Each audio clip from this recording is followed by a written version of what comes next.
अध्याय 2।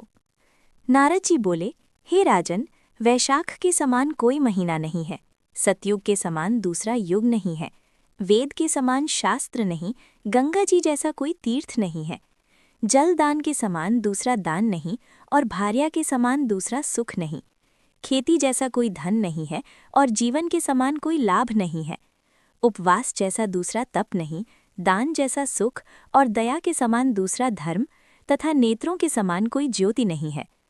भोजन के समान कोई तृप्त, खेती के समान कोई व्यापार, धर्म के समान कोई हितकारी मित्र नहीं और सत्य के समान कोई यश नहीं है।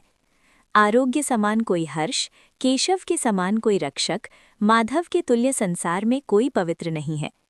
ऐसा परमोत्तम वैशाख मास शेष शायी भगवान को सदा प्यारा है। भगवान के प्यारे इस महीना को जो लोग बिन व्रत व्यतीत करते हैं, वो संपूर्ण धर्मों से बहिष्कृत होकर शीघ्र ही पशु योनि पाते हैं। जो मनुष्य बिना व्रत किए इस मास को खो देते हैं, उनका कुआं बनवाना, बावड़ी बनवाना, बगीचा लगवाना आदि जितने धर्म हैं, वे सब वृथा ही हैं, उनका कुछ फल नहीं होता है। जो मनुष्य नियम पूर्वक वैशाख मास में भोजन करते हैं, वे अवश्य ही विष्णु भगवान की सायुज्य मुक्ति को प्राप्त होते हैं, इसमें कोई संदेह नहीं। इसमें संदेह नहीं, संसार में अनेक प्रकार के दान और व्रत हैं, परंतु उनके करने से शरीर को अत्यंत परिश्रम होता है। उनसे संसार में बार बार जन्म लेना पड़ता है, परंतु वैशाख मास में केवल स्नान कर लेने से ही प्राणी आवागमन से छूट जाता है। सब दान करने से जो पुण्य होता है, संपूर्ण तीर्थों में स्नान करने से जो फल मिलता है, वो सब वैशाख में केवल जलदान करने से ही मिल जाता है। जिसमें जलदान करने की सामर्थ्य ना हो, वे ऐश्वर्य की इच्छा करने वाले दूसरों से कहकर जलदान करावें। ये कर्म भी सब दानों से अधिक है। तराजू के पलड़े में सब प्रकार के दान और दूसरे जलदान रख कर तोलें तो जलदान ही भारी निकलेगा। जो यात्रियों के लिए प्याऊ लगाकर जलदान करता है, वो अपने करोड़ों कुल का उद्धार कर विष्णु लोक को जाता है। हे राजन, प्याऊ लगाने से देवता, पितर और ऋषि सब निःसंदेह अत्यंत प्रसन्न होते हैं। जो प्याऊ लगाकर थके हुए यात्रियों को संतुष्ट करता है, उससे ब्रह्मा, विष्णु और शिव सब देवता प्रसन्न होते हैं। जो जल की इच्छा हो तो जल दान करे, छाया की इच्छा हो तो छतरी दे, और हे राजन, जो विजन की इच्छा हो तो वैशाख में पंखा दान करे।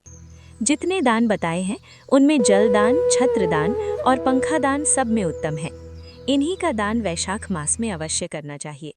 जो वैशाख के महीना में कुटुंबी ब्राह्मण को जल से भरा घड़ा नहीं देता, वह चातक की योनि पाता है, और जो तृषा से व्याकुल महात्मा को शीतल जलपान कराते हैं, उसे ही राजेंद्र 100 राजसूय यज्ञ करने का फल प्राप्त होता है। जो धूप, परिश्रम और पसीना से व्याकुल ब्राह्मण को पंखा से हवा करता है, वह सब पापों से रहित होकर गरुड़ के समान हो जाता है।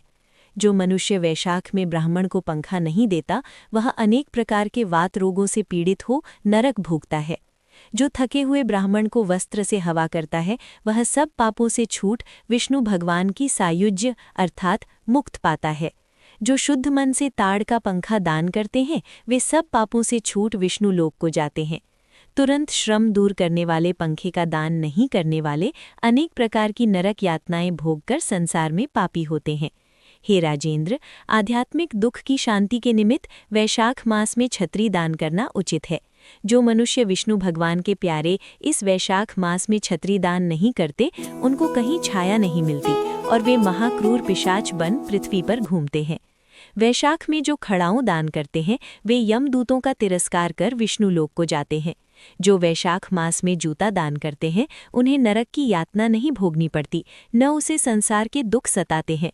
ब्राह्मण की याचना करने पर खड़ाऊं दान करने वाला पृथ्वी पर करोड़ जन्म तक राजा होता है।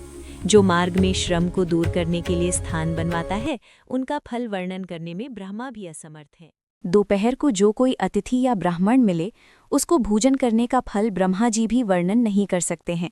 हे राजन, अन्नदान मनुष्य को तत्काल तृप्त करने वाला है। संसार में अन्नदान के समान कोई दान नहीं है। जो मनुष्य मार्ग से थके हुए ब्राह्मण को आश्रय देता है, उसके पुण्य फल के कहने की ब्रह्मा में सामर्थ्य नहीं है। भूखे मनुष्य को स्त्री, पुत्र, घर, वस्त्र, अलंकार, आभूषण कुछ भी अच्छे नहीं लगते हैं। पेट भरने पर ही सब अच्छे लगते हैं, इसलिए अन्नदान के समान न कुछ हुआ न आगे होगा।